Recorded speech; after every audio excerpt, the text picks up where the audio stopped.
I've been looking forward to this conversation since we conceptualized it a couple of months ago. I'm not even going to give any kind of prequel here because I just want to give them as much time as possible for the dialogue. So coming to the stage will be Dimple Abichandani, who's a national recognized philanthropic leader, lawyer, and author, A New Era of Philanthropy, 10 Practices to Transform Wealth in a More Just and Sustainable Future. A book that reimagines how philanthropy can meet this moment. For 2 decades, she worked to reshape philanthropy's purpose and practice while leading innovative funding institutions as executive director at General Services Foundation from 2015 to 2022. She aligned the foundation's grant-making, investments, and governance with justice values. Vanessa Daniel has worked in social justice movements for more than 25 years as a labor and community organizer, a writer, researcher, and funder. She's the founder of Groundswell Institute and Groundswell Action Fund, which is a C4, 2 leading funders of women and color-led organizations in the United States. Under her leadership, Groundswell moved over $100 million to the field, centering intersectional grassroots organizing led by women of color and using a breakthrough philanthropic model that featured supermajorities of women of color movement leaders and former grassroots organizers on its staff and boards of directors. During her tenure, more than 40 foundations and 2,000 individual donors relied on Groundswell to help them move resources to 200 organizations at the front lines and grassroots.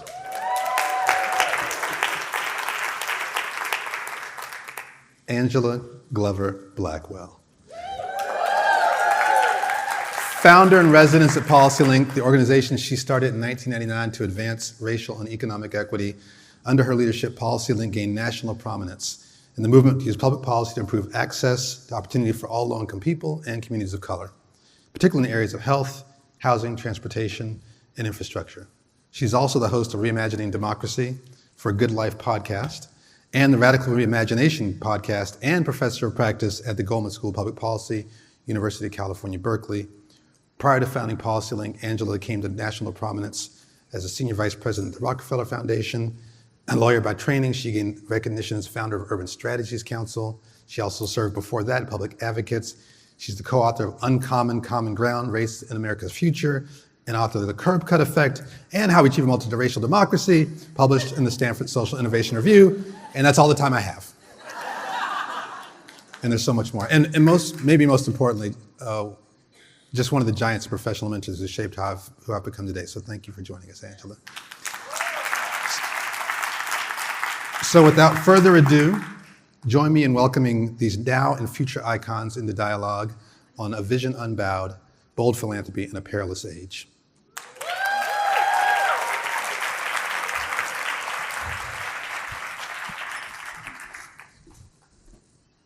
Thank you, Dwayne.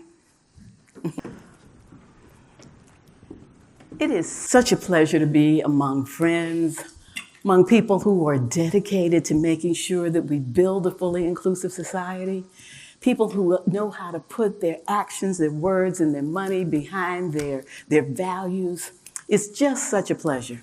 I spend almost no time watching the news anymore, but it's around. It's around. It's amazing how much I know, even though I don't watch the news. It just gets in your body. And so it's good to be in this room.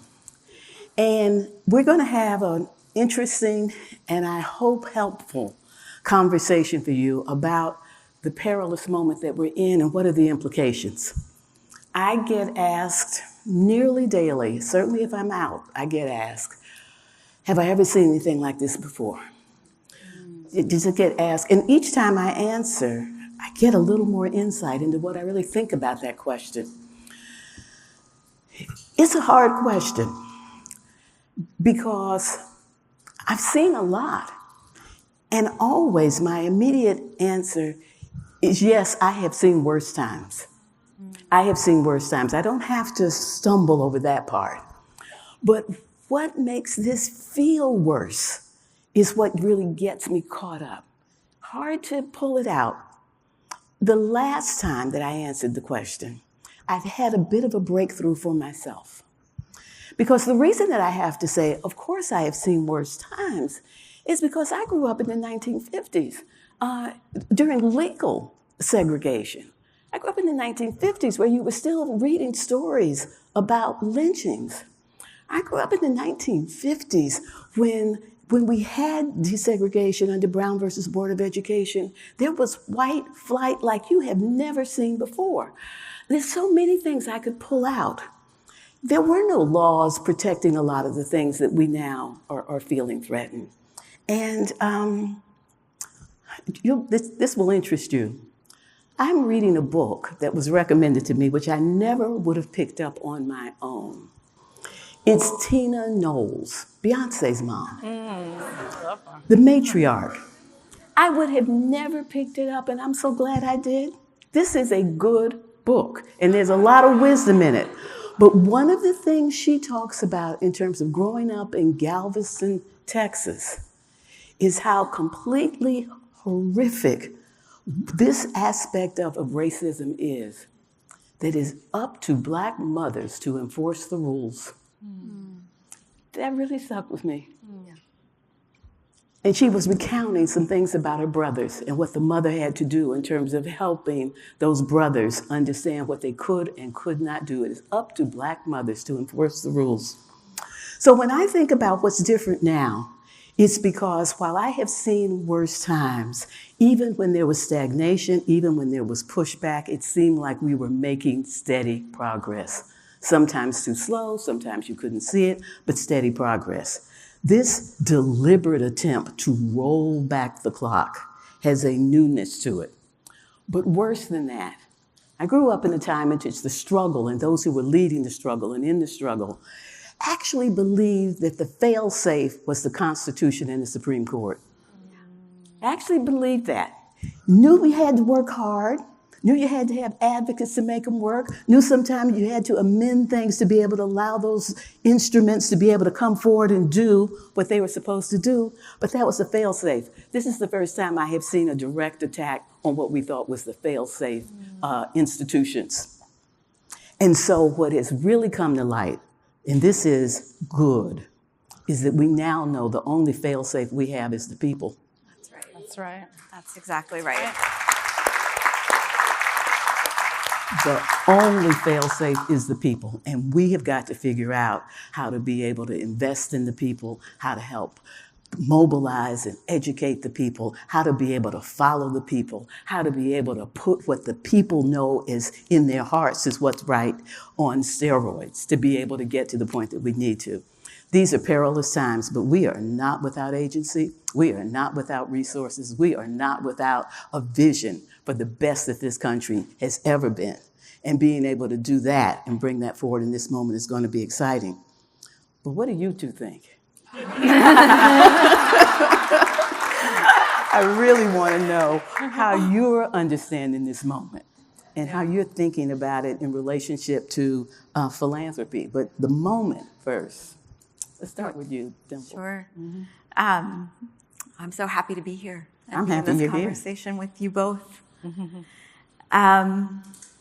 Couple of thoughts about this moment. So one is, I say this in my book, I think we're living in an age of consequence. So everything that we are seeing right now, it didn't start in January or back in November. This is like we're alive at a time where we are the ones who are tasked with responding to things that have been put into motion over decades. And I think it's really important to have that analysis. Like we have been, these are policy choices that have been made. These are investments, right? It might not be the investments that we've been making, but this vision of our future, this defunded future, this is a vision that has been invested in and has been curated. And it's a narrative and it's a story that's been built up. What you just mentioned about the courts, that didn't happen overnight, right? If you've been paying attention, it's been happening over a decade, right? So, but I think that there is this intensity in this moment because we're seeing kind of the fruition of other people's goals and dreams, and it's coming together in what people often refer to as a polycrisis, right? Which means that we're navigating multiple intersecting crises at the same time. And I think that has real consequences for our philanthropy, right? So the philanthropy that we, the kind of slow and steady and let's look out ahead and plan what we're going to do for the next 5 years approach to philanthropy isn't holding up well in this context of multiple crises. And we're seeing this kind of crisis fatigue, right? So you saw this kind of meeting the moment in 2020, and we all kind of lived through it, that by 2022, 2023, there was this very quiet but palpable return to normal. In philanthropy, not in the world, not in our communities, but in philanthropy, there was this desire to kind of go back to how things are in normal times. I think it's very unlikely that we are in any way going back to normal times. Like that, part of how I understand this moment is we are in a deep transition.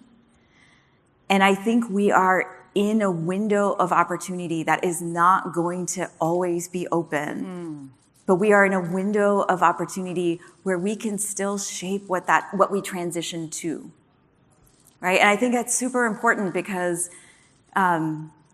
you can look out at lots of the other sectors that have been attacked, and you can see people that have not understood that you can fight back, that you can push back, that we still have agency in what happens. When I look at what the law firms did, I mean, that, like as a lawyer myself, it's devastating. It's devastating to see people who have so much power and privilege at the height of their careers, the most kind of prosperous of anyone who has who is in our community of lawyers, to see them basically give away something that's fundamental to all of us, which is the rule of law. I think there's real lessons for us to take from it. But I think what I would underscore here is that we are in an incredibly difficult moment, but we're still in a window of opportunity. And I think that we're going to tease this out, but I think that that's what we have to lean into in philanthropy.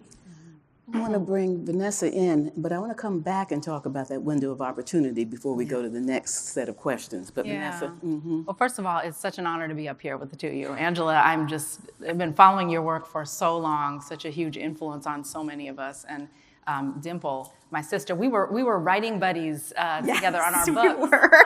So this is amazing. Monday Zooms. Yeah, and like your book is brilliant. Your book is brilliant. The premonition to know that this is what we're going to need right now in this moment. Just grateful for you. So the way I'm understanding this moment we're in is we're in a 5-alarm fire. And the question that philanthropy should be asking itself right now is, are we doing everything in our power to defeat fascism? And I'm curious actually what this room thinks about that question. So I'm just going to ask real quick.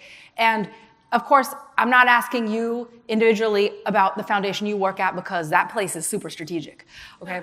I'm asking broadly, by show of hands, how many people here think that philanthropy is doing everything in its power to defeat fascism? Look around, y'all. Of course not. What we're doing is not cutting it. I know it. Everyone in this damn room knows it. So what are we doing about it? What would we be doing if it was our house that we live in with our family that was on fire? I think there's like 3 basic things I can think of that we'd be doing. You get enough water in the hands of skilled firefighters to put the fire completely out. Enough water in the hands of skilled firefighters to put the water completely out. So let's just simplify it. Let's get back to the basics and think about that framework for our sector. So how much water, how many resources are enough resources? Or enough water? Can I just ask, like, anybody in the front row, if your house was on fire and people you loved were in it, what would you say is enough water? What would you say is the right amount of water? There's not enough water. But how much is the right amount of water that you need? Boom, whatever it takes. That's how much water. Because you know what you're not going to do when your house is on fire? You're not going to say, hold on, I got to go get my water bill from last month. And I got to get a calculator. I'm going to do some math and, like the percentage and the increase. What seems reasonable? I don't want to do anything too crazy. No, you're not going to do that. You're going to say, take every hose and plug it into every hydrant that can reach it and give it all it's got. So in philanthropy, when we're fighting fascism, you don't calibrate the level of giving to what seems generous compared to some tiny percentage payout that was created in an arcane tax law that someone wrote 50 years ago. You calibrate it to what we need to save our necks. Y'all, if we don't stop bringing measuring cups of water to people who are fighting on the front lines and finds the good sense that we were born with and hand someone a damn fire hose, I am just so frustrated. And I've been in movement for 30 years and I've been in philanthropy for 20. And I'm tired of being polite. And I know a lot of you are tired of being polite. And we sit in these meetings and it's so polite. And you just feel like you want to scream and you want to just say, like to our sector, wake up. Do what it takes. And we know that we can do what it takes in this sector. I know it. I know we can do what it takes because you know what? If we spent half of that tenacity and creativity that we spend in this sector getting a tax break, getting resources to the front lines, it would be done tomorrow. I know that many of you and I am tired of this sector sitting on top of these water towers that are filled to the brim while our democracy burns. It's enough. We need to open the floodgates, and the right amount of water is what it takes. So what I want to say about firefighters, what I want to say about skilled firefighters is this, and it's to your point, Angela, about the people. Because I was talking to one of my oldest and dearest friends the other day who funds a lot of movement organizations in countries that have been under fascist regimes. And she said to me this word of caution. She said, you know what, V? The mistake that funders make in the moment that we're in right now in the US is they don't resource the people who are most likely to change the situation that you're in. So who are the firefighters who are most likely to change the situation that we're in? They are people, and there's a lot of great talent out there that we're supporting, but I want to lift up in particular the firefighters who have the skills to talk to ordinary people. Because we forget it sometimes in philanthropy, ordinary people is actually where our power comes from. And it's organizing enough ordinary people for a long enough period of time to create the kind of mass movements that have been able to defeat fascism around the globe. That is what we need to do.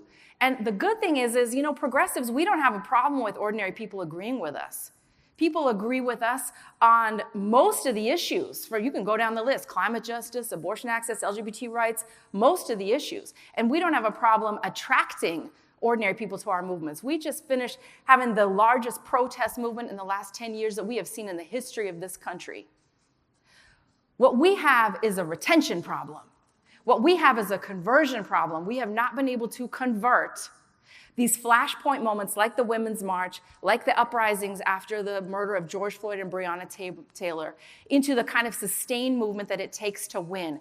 We have a problem that, as Professor Erica Chenoweth talks about, is the right knows that the fervor will dissipate and they can just wait us out.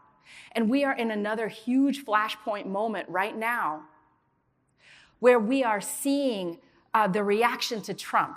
And it is not only the people who couldn't stand him from the beginning that are enraged, but it's the people in that narrow margin by which he won that thought he was the shake-it-up candidate who was going to reduce the cost of eggs and are now seeing the emperor has no clothes. And this moment is powerful because how many people have been out to protests and marches? Okay, it's great. It looks different. It looks different, right?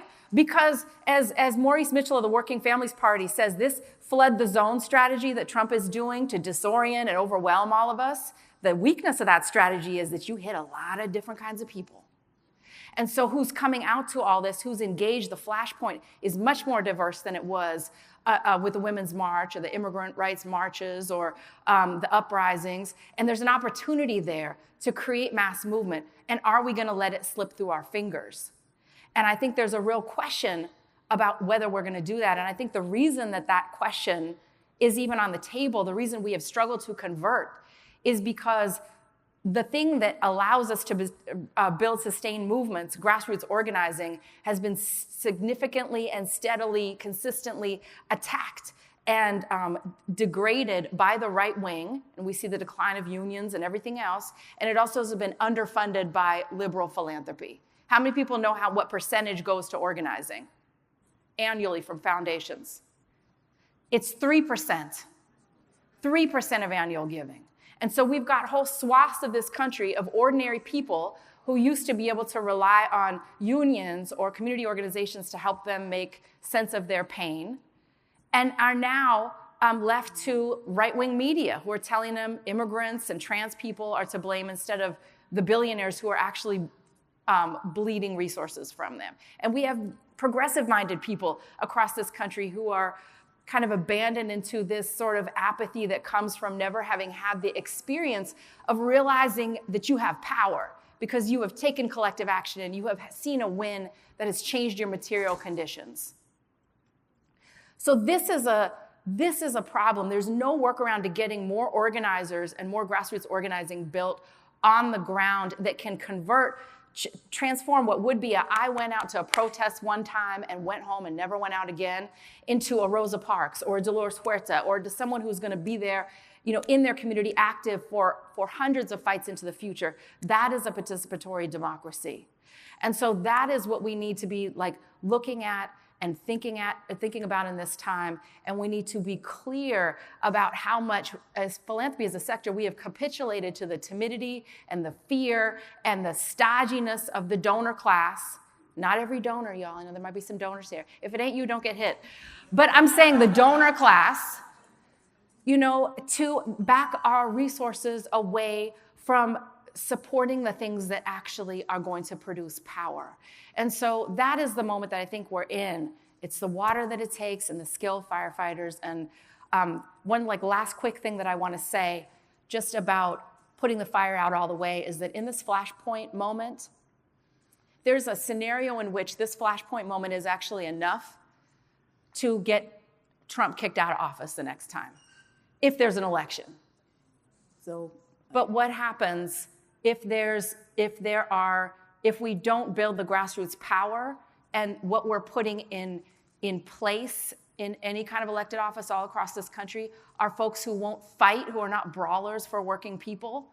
We are going to be not putting the fire out, and the next time it flares, it's going to be even worse. So we have to be thinking and strategizing and funding 5 chess moves ahead. So I just want to stop you right there because we're going to get into that discussion more.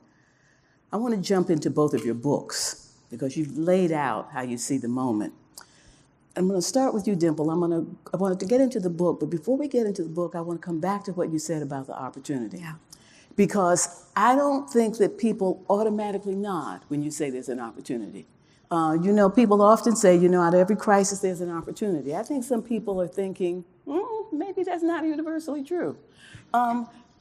Where's the opportunity as you see it? And how do you think philanthropy ought to be situating itself, given that everything that it cares about is under attack? And it's all important. Mm-hmm. It's all important.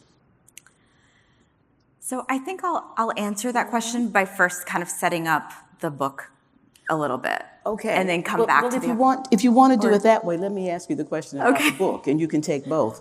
The reason I ask you about the opportunity first is because I just wanted to close the loop on the moment. Yeah. And if you saw an opportunity in the moment, I wanted to pull that out for not just philanthropy, but an opportunity.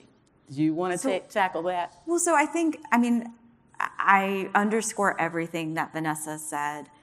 I don't think that our problem right now is that philanthropy can't find the opportunities. I think that there are, in 2024, every grant seeker I talked to could not get the resources that they needed. Like there is work that's happening to secure our democracy, to build our democracy. There's short-term work, there's long-term work. There's no shortage of where to put the resources. I think that our challenge is not that we can't figure out like, oh, what's a good thing to fund? I think our challenge is that we're not clear on what our purpose is. And that's why I was going to talk about the book a little bit. So I want to get into a new era of philanthropy. And before I do it, I'm going to answer my own question. Because what I thought you were pointing to was an opportunity for the nation. Because I do think there's an opportunity there, and I think we kind of have to focus on it because everything is being attacked. The rug is being pulled from under, things that we never think about. I mean, how many of you before the past couple of years ever thought about democracy? It came to mind when you went to vote or when you were frustrated with your elected official, but what is democracy for? Why do we have democracy? Why do people fight for democracy? What is it? We're having that conversation Absolutely. now, and that is an important conversation to have. The other conversation that we're having is who are we? Who are we? There is a question about, is there a nation? Is there a nation? And if so, what on earth binds it together? And so I think at a big level, there is an opportunity to finally begin to understand what is democracy for? My answer to that, democracy is for human flourishing. Democracy is for human flourishing. That it is about everybody. Why do we want human flourishing? So everybody can have a good life. It is really about those outcomes. And what draws the people who live in this country together is more than anything that we ever talk about. But I do feel that the opportunity creates a special entry point for philanthropy. And what I loved about looking through your book is when you talk about a new era of philanthropy, you really are challenging philanthropy to step up and understand what time it is and what its special role is. Yes. Well, I love what you just said. And I'll just add that I think we're talking about who are we as a nation? What is a democracy? We're talking about what's the purpose of government too, right? So in all of this DOGE and sort of ripping away these core government services, we're talking about what is our obligation to each other. So I absolutely agree with you that I think that there are opportunities in each of those conversations to not just autopilot a society, but to actually take our values and infuse them into what we build next. So let me share about the new era. I started thinking about this book in towards the end of 2022 as we were going into this moment of retraction again. And the question I started with was, what is a philanthropy that is for our times? And initially my plan was to kind of look around and try to find the elements of it. But where I actually started to find the answer was when I looked back at our history, specifically philanthropy's history, and really tried to understand what are the origins that still exist in our institutions today. And if any of you pick up the book and read it, you'll see that I kind of went on a sort of a journey with Andrew Carnegie. I did it so that we don't all have to do it. So good. It's done. But there were some really important things that I found on that journey that really helped me understand how we got to here for philanthropy, but also for our society so that we can understand where we go from here. I went back to kind of the origin documents, the Gospel of Wealth. And, we often say that we're living in a second Gilded Age, and we all know that philanthropy kind of came to us from the Gilded Age. What struck me was at that time, unlike this time we're in, the economic order of a few people having most of the resources and everyone else struggling, that was a newer concept in the first Gilded Age, right? And philanthropy came about, if you read Andrew Carnegie's Gospel of Wealth, it kind of reads like a deal that he's making, where he's sort of saying, let a couple of us get really rich because we're going to take care of the rest of you, right? And we're going to do things better than you could have done yourself if we had given you the resources in wages, right? And what is clear when you read the Gospel of Wealth is that he understands philanthropy to have certain limits. He understands philanthropy as he uses the word little bit of good. We're going to do a little bit of good, but never disturbing who has power and who has wealth, right? And so what became clear to me is that what we have been doing, many of us in this room, many of us in this country, in philanthropy over the last decade, is we've actually been planting seeds of what I call a new era of philanthropy, because we've been trying to use this excess wealth to do exactly what Carnegie said we couldn't do, which is shift and reshape the systems that ensure who has wealth and power. And as we look at the poly crisis, each of these crises, whether we're talking about climate, whether we're talking about inequality, whether we're talking about our democracy, these are all crises of power. And so there's a way, and I sort of trace this in my book, there's a way that the philanthropy that has been practiced over the last 140 years has brought us to this moment. And yet, as I said, many of us have been experimenting with things that do shift power, investing in community organizing, investing in participatory approaches, right? Really centering community in the heart of our philanthropy. I think in this moment, we talk about attacks on philanthropy. I want to say it's not philanthropy that's under attack. I know the press releases all talk about the donor's freedom to give. That is not what's under attack. What is under attack is new era philanthropy that has been shifting power. Yeah. That is what it's under attack. And that is about not freedom to give. It's not about the rights of the most wealthy. It's about freedom to be in solidarity, right? It's about a form of giving that says that our fates are tied and our futures are tied. That is what is under attack right now. And so, I think that I myself am not I'm not inspired by defending just philanthropy's right to exist. What inspires me is defending philanthropy's right to build this future where we don't need philanthropy, where that's not how we resource a more just future. Could I ask, how would we know we've gotten there? What are some of the indicators that we're getting to the point where philanthropy can fade away because we have transformed our society? It's a really good question. One of the things that I thought about a lot in the course of writing this book, so the premise of the book is that we need a new purpose for our times, and that purpose is transformation. So I call Andrew's philanthropy gilded philanthropy, because to gild, the reason we call the Gilded Age is because to gild is to just cover over with a thin sheath of gold. And so I think what we've been doing for the last 140 years is just covering over systems that do not work for most people.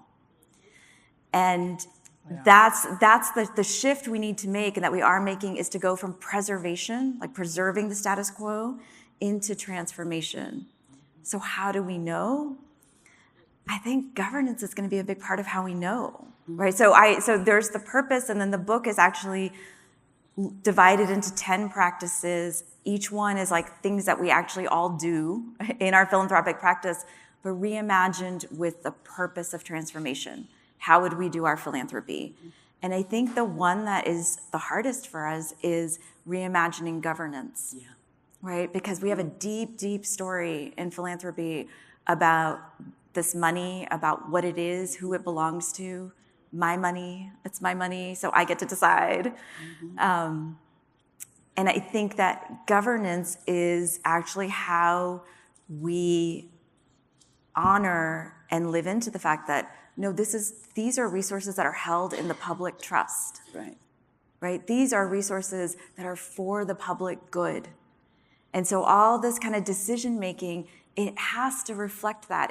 We have to move towards a standard for effective governance that is about proximity to communities, right? The people right now, we have this standard, we have a norm where the people oftentimes who are charged with decision making are the farthest removed, right? They're steeped in a completely different reality. And so these are like the norms that I think we have to shift. And the how will we know is that, well, I'll tell you a quick story that to me is a new era story of how do you know. For my book, I spoke with the Lang Kelly Chase Foundation. They're based in the UK.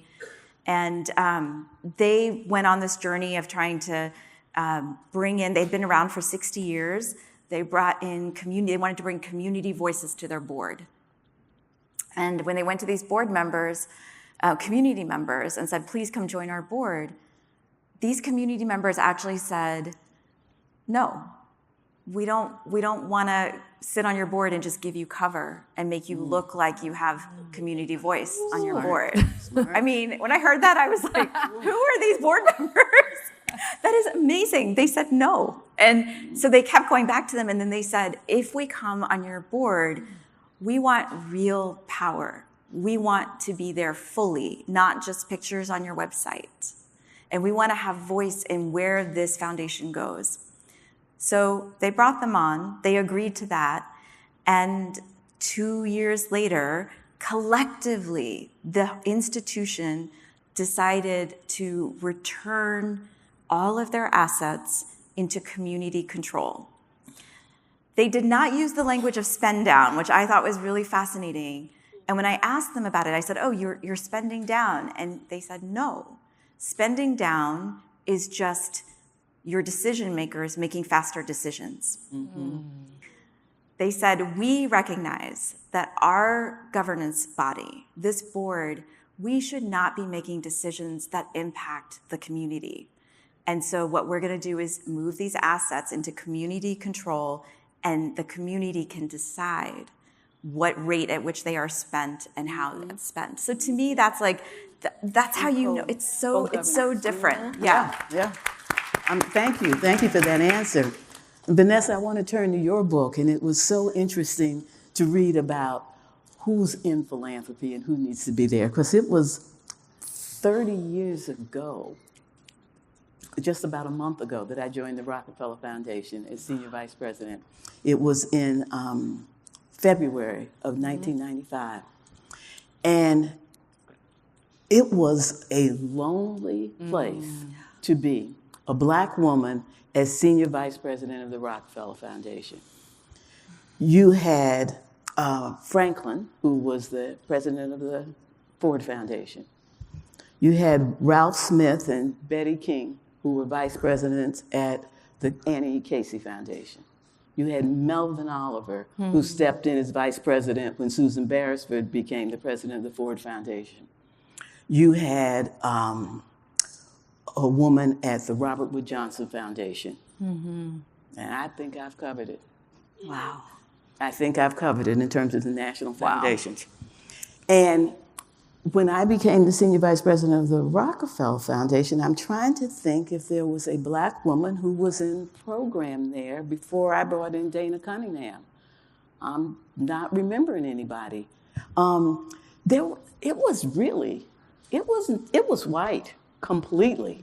And being able to bring your sensibility and your knowledge into that was cool. So I was leaving by the time I came in, I was leaving. Literally, I was there for 3 years. At a year and a half, I realized that wasn't the place for me. By the end of the third year, I was starting the policy link. And when I look now at philanthropy, it is completely different. It must be so exciting to be in it at the time that you were in it with so many colleagues. But one of the things that I talked about as I was leaving that really caught the attention of the board, I remember the time when I gave the talk, it was that the future, this is 30 years ago, that the future that is emerging is a future in which the very people who have been marginalized and left behind in society have developed the leadership skills that are going to be essential if we're going to build a true democracy. One of the main ones being not being in the world with a stance of, it's going to happen because I say so. You know, I always refer to like Jean-Luc Picard, if any of you ever watched Star Trek, he had that phrase, make it so. People of color don't think of themselves as being able to do that. And what that causes is you listen differently. You have a different notion about how you have to organize to get where you want. All of those traits, I actually felt then, were what kept the philanthropy, all of it, from being more effective because it didn't have the people whose lives are impacted pushing and leading and building leadership. So when I read your book and you talked about the special place that women of color, Black women in particular, but not exclusively, have in terms of a leadership that is extraordinary, and how much of that leadership is in philanthropy, it makes me think that at this moment, with all of this opportunity, if you didn't have it, we would have to turn like crazy to try to bring it in. Now we have it, but is it unleashed? Is it supported? Is it able? That's your book. Yeah. Oh, wow. And you're making me think that, like, when I came in, of course, it's so much more diverse now, but, like, when I came in, and I think probably around the same time, you know, it was still sparse, right? It was still you walk in a room, a lot of times you're the only person of color in the room. And I remember an elder woman of color pulling me aside and saying, you know, you be careful if you're at a funder meeting and you hold a baby or you stand by the food, because people are they're going to assume you're the nanny, or they're going to ask you for, you know, the niçoise salad, you know, like that was still what it was like. We came in and it has changed a lot. And I think that, like, the bringing a vision, and I so appreciate, one of the things I appreciate about your book, Dimple, is that you're telling these stories that are showing, like, how the vision has been actualized of how to do things differently. And I think that some of these visions, you have a part in the book that talks about the collaboratives, the funding collaboratives, and how a really large percentage, I can't remember the exact percentage, are actually predominantly women of color. More than 50%. More than how much percent? More than 50% are led by people of color, funding collaboratives, in contrast to private foundations, which are still at 10%. Yeah. No. So it's interesting to think about, like, you know, what is the correlation of what folks are bringing in.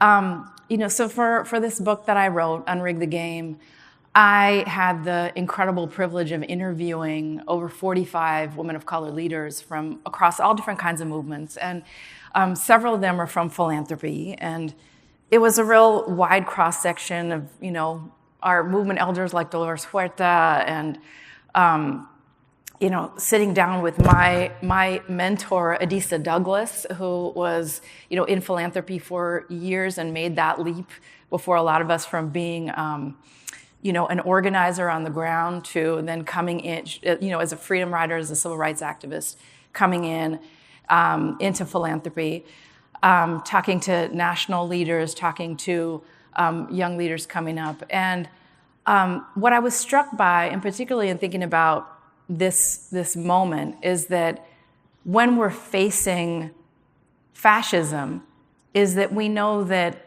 around the globe, the path to fascism has almost always been paved with the eroded rights of three groups: women, oppressed racial and ethnic groups, and LGBTQ people. And if you look at who's gotten attacked first, that tracks. Every single woman of color in this country is a member of at least two of those groups. And those of us who are queer are members of all three. So we are under very little illusion that the way through this moment is to keep our heads down and to obey in advance. And I think that sensibility, along with a sensibility about how you fight, which shows up in how we sit in philanthropic boardrooms sometimes, which, you know, my image of fascism is really that it is that three-headed monster of patriarchy and white supremacy and extractive capitalism that is the worst of this country, and it's that on steroids.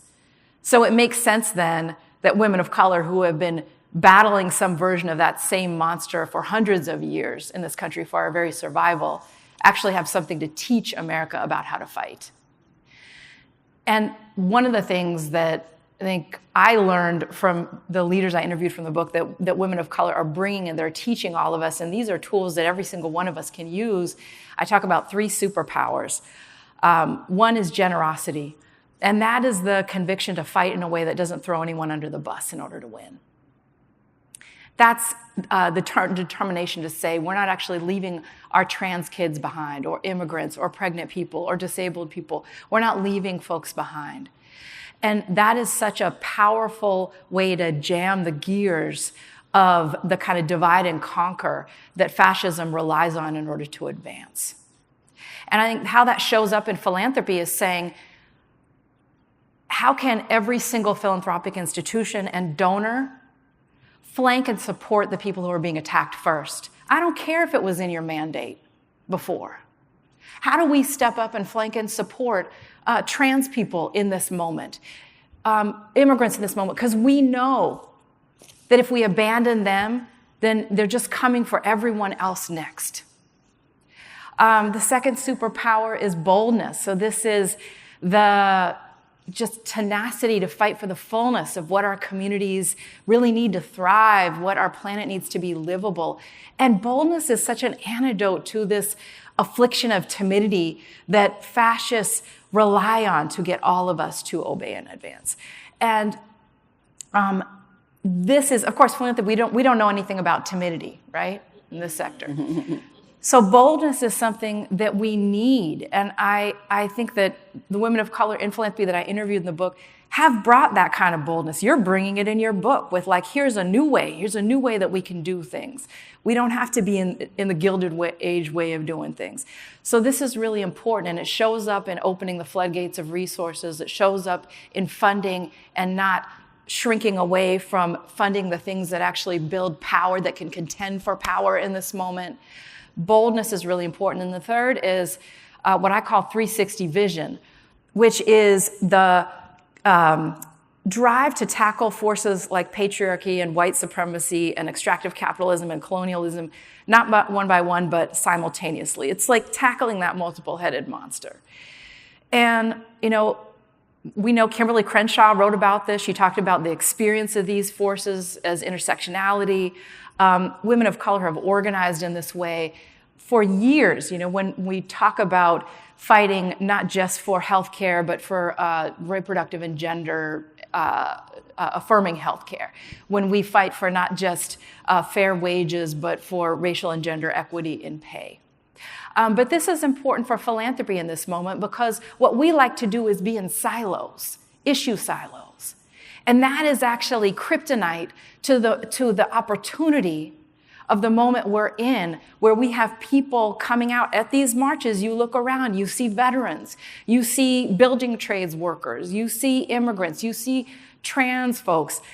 All together, we have to figure out a way of understanding the fuller picture of how these interlocking forces of oppression hurt us all. And so this sort of ethos and drive to be in this way is what women of color are bringing. And the thesis of the book is really that no team that's serious about winning benches its MVPs for no good reason, especially in the clutch moment of a big game. And we are in the fight of our lives against fascism.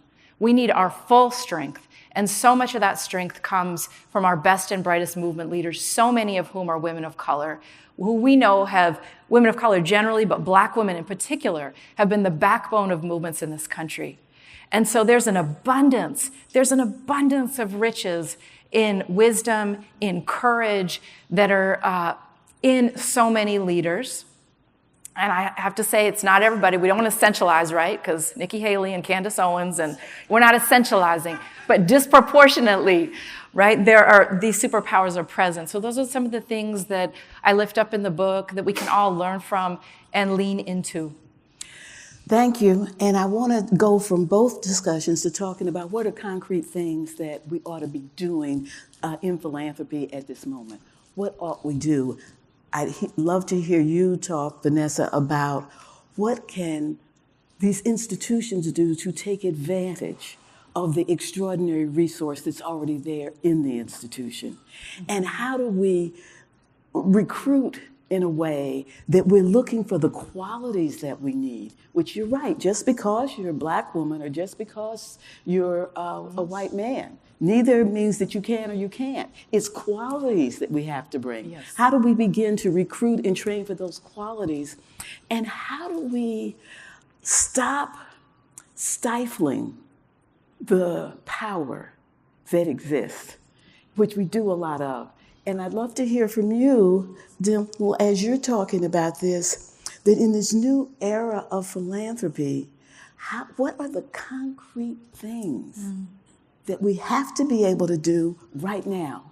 But how do they set us up for who we have to be in the future to sustain so we don't come back? Yeah. So either you just concreteness. People walk out with a to-do list. You want me to start? Go ahead. Either way. So one of the concrete things we need to do is, as we think about our spending, you said open up the floodgates. Yes, but it's the way I think about it is like we have to actually spend for purpose. We have to be clear about what the project is and spend according to that.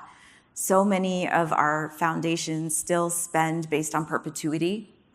Right? So this idea of we're going to be around forever, we're in this time where nothing is forever. And still that is, to me, that's like a perfect gilded philanthropy type of practice to say that the most important thing is preserving the institution, the foundation, and that what communities need comes second. So I think spending is really important right now. Let me just ask you to say more about that. Spend for purpose. That's a big idea.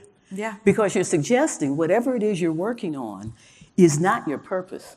You're working on it because you have a bigger purpose. Is that right? So that if you're funded in education, you want to make sure that the population is educated so that society can, right? You want to make sure that we're investing in health so that people can have a shot. So if we think about purpose, that requires really strategic thinking, not close Not in. little, right, no, it's big big purpose. strategic. Yes.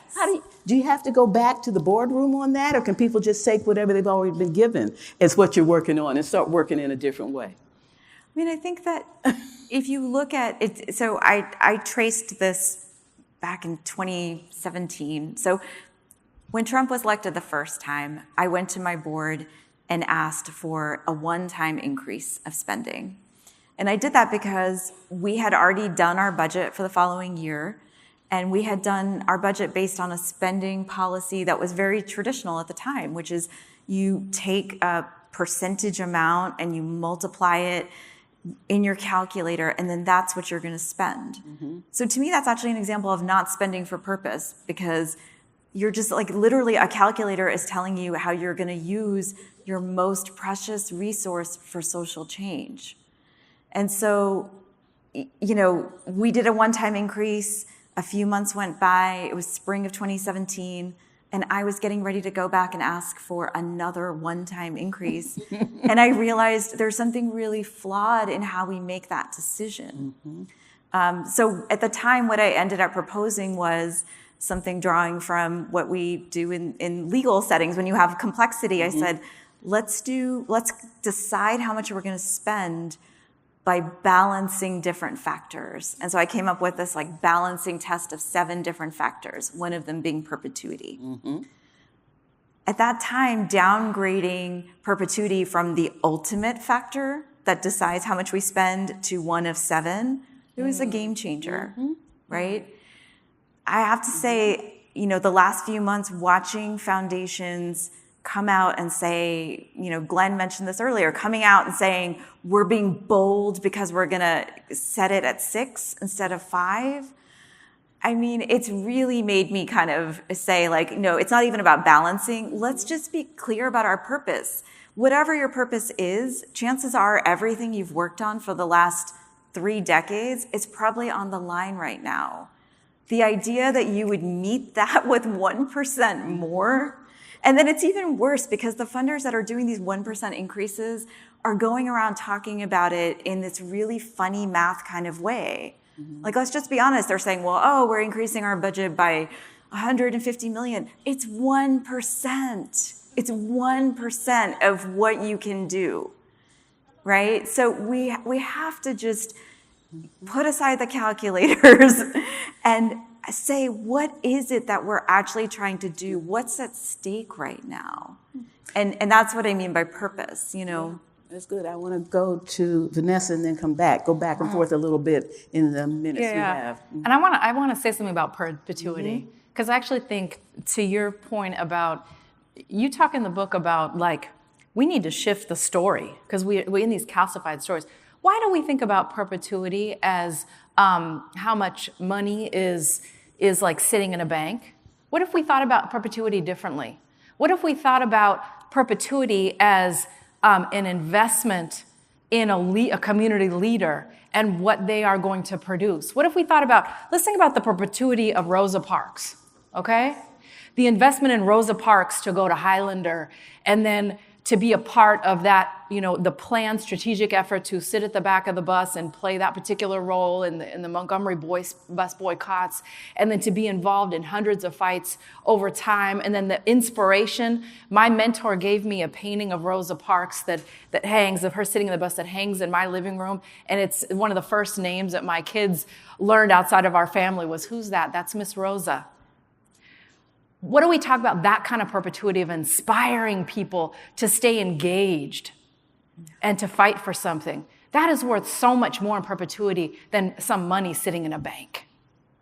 So I think we really need to understand and unpack, like, these Gilded Age, these things that we're coloring inside the lines of boxes that were designed 50, 60 years ago, mostly by cis white men who wouldn't understand a lot of what we're doing right now and what the community needs. So anyway, I went off on that, but I should talk about my book too. Or I should talk about the question. What was the question? You need me to repeat it? Yeah. It's a concrete thing. Concrete example. Okay, I got it. You got it? All right. Okay, so one thing is, I think, when we come to work in philanthropy, they sell all of us a bill of goods. And every single one of us, when we come into this sector, one of the first things that they teach you is that you don't have power. You don't have power because you're not a CEO, because maybe when you're a trustee, or if you're a trustee, maybe when you're the senior trustee, you'll have it. You know, you're never going to you're never going to be able to get what you want. You don't have power. And you remember what Alice Walker once wrote, that the most common way people give up their power is by believing they don't have any. And we have got to stop buying into that. When I came into philanthropy, I was a community fellow. I wasn't even a program assistant or a program officer, but I was coming out of SEIU, organizing home care workers. I was coming from a peer network of brawlers. And so I didn't, you know, and I just said, well, let me just try. And I'm here on assignment for a community. And so let me just try and see what happens. And it was amazing how much was able to shift. And I can tell you honestly that 90% of the money that shifted from the things I pushed on, from the ideas I posed, from the community priorities that I brought, 90% of it, there was almost no pushback from donors. And people said, well, how did you do that? They said, well, we always assumed that they would say no. So it's like, how much can we actually push without even getting the pushback, without even being told that we don't have power and to get back in our place? So I think we need to do that. And, you know, some of the things that help us do that are, you know, I think philanthropy is like, you're in this, you know, I used to sing in actually the Oakland Interfaith Gospel Choir, but I think about things in terms of sound sometimes, like you're in this like cacophony of all these people like singing in the key of cowardice. Like that's what you're in. And it's like you have to be able to key into people who are singing in the key of courage.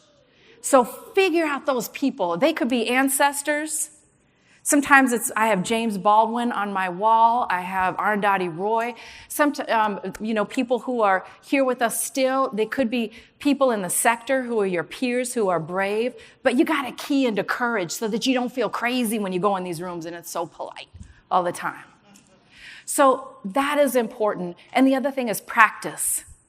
We're not going to be able to be brave in the big moments when it matters if we're not practicing being brave in the little moments, the one-on-one meetings when you have to push someone, when you have to, it's uncomfortable, and you have to deal with your discomfort and push.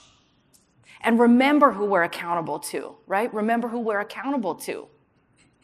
I'm not here representing any foundation or donor or millionaire or billionaire. At the end of the day, I'm here representing the communities I come from. I'm here representing LGBTQ folks and immigrant folks like my family, and I'm here representing poor working class folks across every race in this country. And that's who we should all be representing if we're for real about what the purpose is. Now, like a few concrete things to do, I know we're low on time, but I would say fund the most vulnerable communities. I would say fund power where it is, and that includes getting out of the C3 box. And I see Ludovic here, so I know he's happy I'm saying this. But listen, y'all, like Michelle Tremillo, a terrific organizer from Texas, says, funding people only for C3 is like funding people to fight with one hand tied behind their back. We have to figure out ways of expanding resources into C4, PAC, Super PAC, LLC, everything, turn it into a helicopter, a car, like whatever needs to make it work, to make power work. Don't constrain the kind of power that we're funding. Funding safety and security. I want to give a shout out to Solidaire and the Movement Protection Fund. Yeah. If you look at fascist regimes across this country, this is infrastructure that exists in these places to protect activists, to give them security, digital security, physical security, to help them, safe houses. We are going to need this. So, like funding efforts like that, being able to fund. We're going to. Yeah. Being able to, so just bring it back to fund organizing. The last thing I'll just very quickly, I want to say the words of one of our movement ancestors, Dr. Bernice Johnson Reagan, in that iconic song from Eye on the Prize. She said, the one thing we did wrong was we stayed in the wilderness a day too long. But the thing that we did right was the day we started to fight. And philanthropy has been in the wilderness for way too long, and this is the moment where we need to start to fight. Before we do a really big thank you, there are a couple of things that I want to point out. The first is how important it is to read these books, because they are very specific. The book about the new era of philanthropy has chapter after chapter about what the era requires, what we can do in it. Very specific. The one about we need to unrig the game really goes into all of the things that keep us from being able to tap the extraordinary power and wisdom and capacity that's already beginning to be in philanthropy, and how we historically have not allowed it to flourish, and what we have to do to allow it to flourish. But what I take away from this whole conversation, starting with what's this moment that we're in, it is a transformative moment. It is a transformative moment. And you can be sure that your grandchildren and your great-grandchildren will look back and ask, what did my ancestors do at that moment?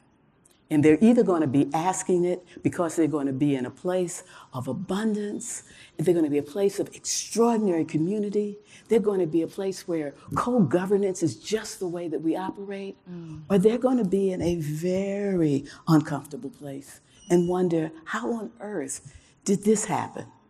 They're all going to be asking, no, what did my ancestors do at that moment? The next thing is that while that's the big moment, philanthropy, which is not the whole world, is special. It is special. There is a freedom. There is an ability to be able to get in front of things. There is an ability to invest in the people who are going to make the difference that has to be made, and give them the resources, the space, the staff, the platforms, the attention that speeds up their capacity to be leaders, because we need those leaders now. And the other thing that we have to learn is that the thing that is a gift to this country, and it is a gift that it does not deserve, it has a gift that it did not deserve, and that is that it has the leadership that it needs for the future. A leadership that understands what's happening, that has such aspiration for joy and fulfillment. A leadership that knows how to look at what's happening to others and see the similarities. And to be able to invest in that leadership is exactly where we need to go. I hope that when your grandchildren and great-grandchildren look back and say, what did my ancestors do at that moment, that they will be proud. Thank you, and thank you.